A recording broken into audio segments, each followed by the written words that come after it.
जनपद पंचायत अध्यक्ष के चुनाव में हंगामा। बीजेपी विधायक मुर्दाबाद के लगे नारे, आमने सामने आए समर्थक, लॉटरी सिस्टम से निकला परिणाम। गंगाराम पटेल बने जनपद पंचायत हटा के अध्यक्ष। हटा मध्य प्रदेश के दमोह जिले के हटा में जनपद पंचायत अध्यक्ष के लिए चुनाव में जमकर हंगामा हुआ है। इस दौरान दो गुट आमने सामने आ गए। बता दें कि इंद्रपाल पटेल को देवेंद्र चौरसिया हत्याकांड में दोषी ठहराए जाने और आजीवन कारावास की सजा होने के बाद जनपद पंचायत अध्यक्ष का पद रिक्त हो जाने के चलते शुक्रवार को जनपद पंचायत के सभागार में जनपद के नए अध्यक्ष का चुनाव कराया गया, जिसमें दो गुटों के जनपद सदस्यों ने अध्यक्ष पद के लिए अपना नामांकन दाखिल किया। वहीं 16 जनपद सदस्यों ने अपने मत का प्रयोग किया। मतगणना के दौरान मुकाबले में दौड़ रहे जनपद सदस्य शैलेश पटेल और गंगाराम पटेल दोनों उम्मीदवारों को बराबर के मत यानी 8-8 मत प्राप्त हुए, जिसके चलते सब हैरान रह गए। जनपद अध्यक्ष की कुर्सी नियमों के फेर में फंस गई।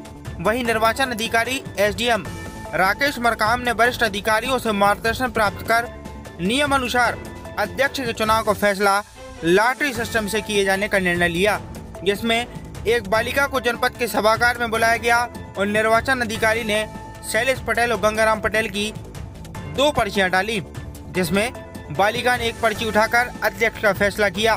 गंगाराम पटेल को निर्वाचन अधिकारी ने विजय घोषित किया। चुनाव की प्रक्रिया में बराबर के मत पड़ने से कुछ देर के लिए चुनाव प्रक्रिया में विलम्ब हुआ। इस दौरान भाजपा के ही पूर्व जिला पंचायत अध्यक्ष शिवचरण पटेल और अपने समर्थकों के साथ जनपद पंचायत के परिसर में आकर जमकर नारेबाजी करने लगे। उन्होंने हटा विधायक उमा देवी खटीक के ऊपर अधिकारियों पर दबाव और पक्षपात का आरोप लगाया। हटा विधायक मुर्दाबाद के नारे लगाए गए। वहीं भाजपा विधायक के समर्थक भी जनपद के परिसर में पहुंच गए और नारेबाजी शुरू कर दी, जिस पर प्रशासन के अधिकारियों ने मोर्चा संभाला और दोनों गुटों के समर्थकों को समझाइश देकर परिसर से बाहर किया। समर्थकों के बीच हुई नारेबाजी को लेकर हटा विधायक उमा देवी खटीक ने क्या कहा है, पूर्व जिला पंचायत अध्यक्ष शिवचरण पटेल का क्या कहना है, नवनियुक्त अध्यक्ष ने बनते ही क्या संदेश दिया, आइए आपको सुनाते हैं।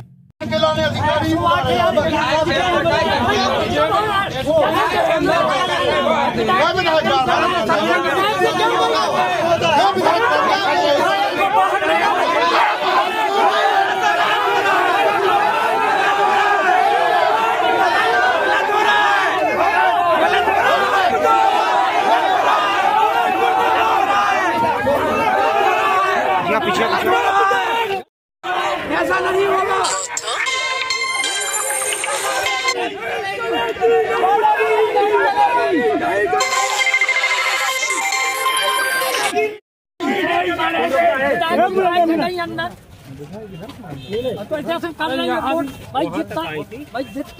ऊपर वाले पे भरोसा करो। वहाँ से आम आदमी को आने अंदर नहीं मिलता, फिर उनको क्यों मिल रहा है?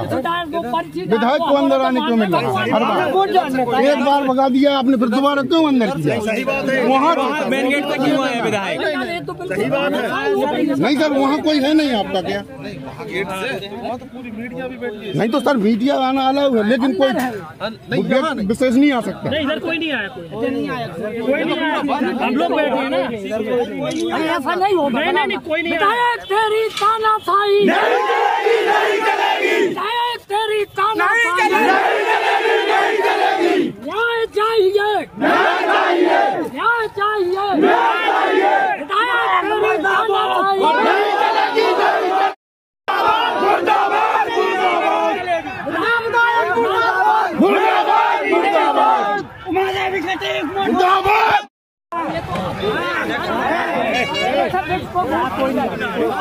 भरोसा करो ना, कोई नहीं आएगा। भगवान पे क्यों भरोसा नहीं? निष्पक्ष रूप से होना चाहिए, जिसके हम प्रार्थना कर रहे हैं आप लोगों से। इधर कोई नहीं, निष्पक्षता बनाइए आप थोड़ा। मैं तो हाथ जोड़ के निवेदन करना चाहता हूँ। ईश्वर के भी मानो।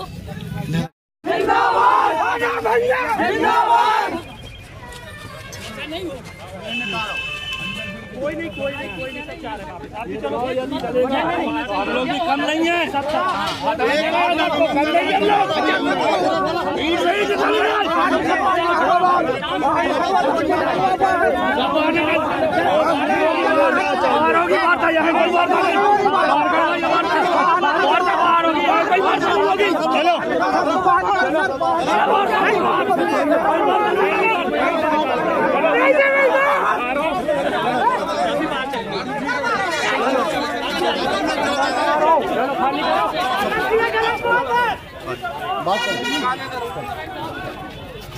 चलो चलो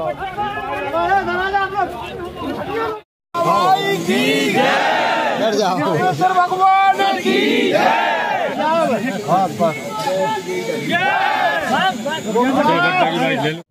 में अच्छी प्रक्रिया रही है और सब पैगम्बर माँ जगदम्बा का आशीष चाहता हूँ, उन्हें हमने आशीष दिया है और मैं हमेशा छोटे गरीब लोगों का काम करता रहा और मुझे आशा है कि भविष्य में भी गरीबों का काम करूँ। कैसे ये प्रक्रिया हुई है, कैसे आपको चुना गया है? हमको जो सदस्यों ने मतदान किया है तो उसमें हमको 8 मत मिले, 8 हमारे साथी भाई सैलिस को मिले। इसके बाद पर्ची डली लास्ट सिस्टम से, फिर एक बच्ची को बुलाया गया, छोटी बच्ची को, उसने वो पर्ची निकाली, उसमें हमको गंगाराम पटेल के नाम की वो पर्ची निकली, इसलिए हमको घोषित किया। सेवा का क्या विजन होगा पंचायतों को लेकर? मेरा शुरू से ही रहा है कि छोटे तबके को हमेशा मैं पहले सेवा करता रहा और फिर करता रहूँगा और ईमानदारी ऑनेस्ट की दृष्टि से काम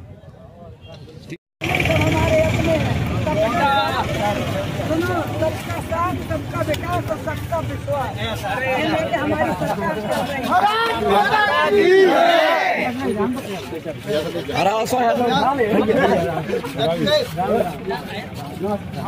ईश्वर है।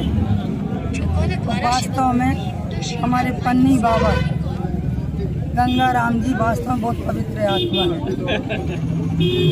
सबसे बड़ी बात तो ये है कि गंगाराम जी बहुत सुलझे हुए व्यक्ति हैं और जो जनपद अध्यक्ष चुनाव हुआ है, ठीक है, निर्णय अच्छा हुआ है। हम तो चाह रहे थे कि हम सब एकजुट होकर निर्विरोध करते हुए एक व्यक्ति को खड़ा करें, पर आपस में सदस्यों के बीच में ठनगई और ठनते हुए जो हमें परेशानी उठानी पड़ी, फालतू में हमारे अपने ही लोग आर पार हो गए। ठीक है। और उनके होते हुए ये चुनाव हुआ, नहीं तो निर्विरोध गंगाराम जी होते। आपके ऊपर जो है चुनाव प्रक्रिया को जो है दबाव, अधिकारियों के दबाव डालने का आरोप लगाया गया है, नारेबाजी भी हुई समर्थकों के बीच में। कोई आरोप नहीं लगाया। प्रशासन ने भी अपना बहुत बढ़िया काम किया है, प्रशासन के लिए बहुत बहुत बधाई हमारी तरफ से। ऐसा कुछ नहीं है। आपके समर्थकों के बीच में जो है नारेबाजी हुई है जमकर, मुर्दाबाद के नारे। नहीं, मुर्दाबाद किसी ने नहीं कहा, ये गलत बोल रहे हैं। हाँ, उनने ये कहा माँ देवी खटीक जिंदाबाद। कैसे बता सकते किसने बोला आपने की मुर्दाबाद? क्यों बोलेंगे? शिवचरण पटेल की जो है रिकॉर्डिंग है, उनके समर्थकों ने जो है नारे लगाए, जनपद के परिसर में लगाए। नारे लगाए गए जी, हमें नहीं है भैया, हम तो दूर ही रहे। हम तो पटेरिया जी के उसमें लॉन में बैठे रहे, हमें नहीं है ये पता। हम तो अनाउंस भर सुन रहे थे क्या होता है। परिसर के अंदर भी पहुंच गई थी आप चुनाव के दौरान? सुनो, परिसर के अंदर नहीं पहुंचे, हमारी बात सुनो। परिसर के अंदर हम बिल्कुल नहीं पहुंचे, जबकि जब हम पहले वहाँ घुसे थे तो वहाँ की व्यवस्था देखना थे हमें, पर हमसे बोला गया कि आप अंदर नहीं जा सकती। हम बिल्कुल नहीं गए। दर्शक दीर्घा में हम बैठे रहे। हमें ये मालूम नहीं था कि हमें यहाँ बैठना चाहिए या नहीं। ये जो जनपद का चुनाव हुआ है, दोनों ही भारतीय जनता पार्टी के सदस्य थे और इसमें विजय और पराजय नहीं है, ये ईश्वर का सत्य का निर्णय है और इसमें कोई ये नहीं कह सकता कि मेरा श्रेय है या इनका श्रेय। सबने अपना परिश्रम किया, बाकी फल और निर्णय ईश्वर के हाथ में सुरक्षित रखा था, इसलिए ईश्वर ने सुरक्षित निर्णय हम सबके बीच में रखा है। मेरी यही अपेक्षा। चुनाव प्रक्रिया के दौरान देखा गया कि आपके और विधायक के समर्थक आमने सामने हो गए। आपने विधायक के ऊपर पक्षपात का आरोप लगाया, अधिकारियों के ऊपर दबाव डालने का आरोप लगाया, नारेबाजी की गई। वो ऐसा है जो पक्षपात का आरोप लगाया। हम लोग दोनों एक ही परिवार के सदस्य हैं, तो ऐसा तो पूर्व से भी होता आ रहा है कि परिवार में थोड़ी बहुत खटखट होती है, ये चलता है। ऐसा कोई गंभीर आरोप नहीं है कि उनने मुझ पे लगाया, हमने उनके लगाया। हमारे परिवार की लड़ाई थी, इसलिए हम लोग लड़े। और ऐसा कोई मामला नहीं है कि हम उनके ऊपर लालछन लगाएं या वो मेरे ऊपर लगाए। थोड़ा चुनाव में होता ही है, और सत्य और असत्य ये दोनों का विजय का कारण रहता है। छल बल से कोई चुनाव नहीं जीत सकता है। जब छल बल किया जाता है तो फिर ऊपर वाले अपने हाथ में ले लेता है। इसलिए सत्य और असत्य का मार्ग ईश्वर ने हम सब के बीच में रखा है, और मैं ईश्वर का पुनः धन्यवाद करता हूँ कि हे ईश्वर, ऐसा ही निष्पक्ष जब पक्षपात हो या कुछ भी हो तो ईश्वर ऐसे ही निर्णय बने ताकि हम और हमारी जनता सुखहाल रह सके।